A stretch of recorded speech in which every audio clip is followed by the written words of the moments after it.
میگویم برادر درباره تیمم معلومات میدادید. من راننده هستم، در بعضی جایها بسیار ایستاده میمانم، آب نمییابم و حالت جنوبی بسیار دیده می شود.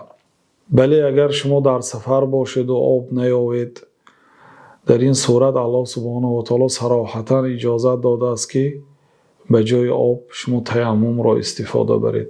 الله سبحانه و تعالی در سوره مائده میگوید که و این کنتم جنبا فطهروا، اگر شما جنوب باشید یعنی غسل کنید با آب اصل. و این کنتم مرضى او على سفر او جاء احد منكم من الغائط او لامستم النساء فلم تجدوا ماء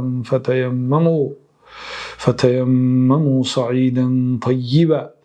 یعنی بعضی نواقض طهارت را ذکر کرد، شکننده‌های طهارت را که شما به قضای حاجت رفتید یا به زنها نزدیک شدید و در آخر آب نیافتید، الله تعالی گفت که شما قصدی خاکی پاک کنید، یعنی تیمم کنید و تیمم جای نشینی آب است. والله تعالی اعلم.